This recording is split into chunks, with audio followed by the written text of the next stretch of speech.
যদি কেউ তোমাকে বলে যে তোমার দ্বারা হবে না, তারা তোমার বিষয়ে আদৌ জানে না, তারা তোমার ক্ষমতা সম্বন্ধে আদৌ জানে না। আমার তো মনে হয় তুমি নিজেও তোমার ক্ষমতা সম্বন্ধে জানো না। যদি ক্ষমতা সম্বন্ধে জানতে তাহলে নিজের উপরে সন্দেহ করতে না।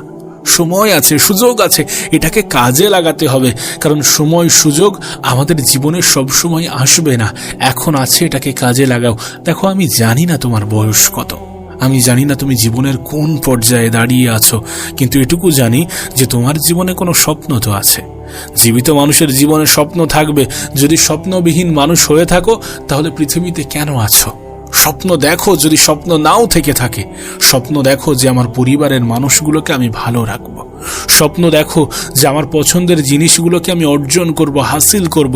স্বপ্ন দেখো যে আমি একটু ভালো জীবন কাটাবো।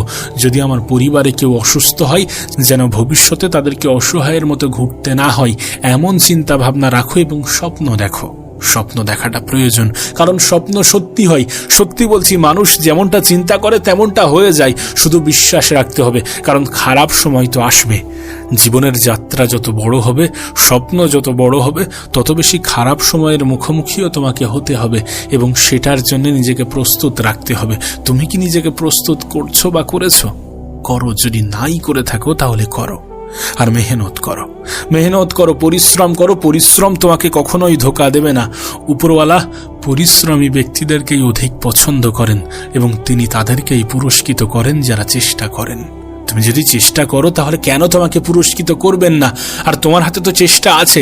আমি বলছি না যে তোমার হাতে রেজাল্ট আছে, আমি বলছি না যে তোমার হাতে সবকিছু নির্ভর করছে, কিন্তু বেশিরভাগটাই তোমার হাতে নির্ভর করছে। তুমি ভাগ্যের দোহাই দিয়ে হাত গুটিয়ে বসে থাকতে পারো, তবে একবার নিজেকে প্রশ্ন করে দেখো তো, তুমি কি ভাগ্য সম্বন্ধে আদৌ অবগত? তুমি কি জানো তোমার ভাগ্যে কি আছে? তাহলে কেন সন্দেহ করো? কেন বলো যে ভাগ্যে যেটা আছে সেটাই হবে? আমি চেষ্টা করে কি করব?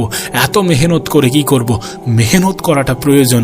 যখন পৃথিবীর সফল ব্যক্তিগুলো তোমাকে বলে যে মেহনতের কোনো বিকল্প নেই, যখন পৃথিবীর সফল ব্যক্তিগুলো তোমাকে 14 থেকে 16 ঘন্টা মেহনত করার কথা বলে, তখন তুমি কেন করবে না? আমি জানি না তুমি জীবনের কোন পর্যায়ে আছো।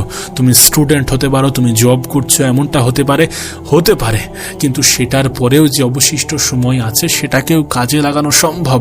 আর যারা এমনটা করছে তাদের জীবনে কি পরিবর্তন আসছে না?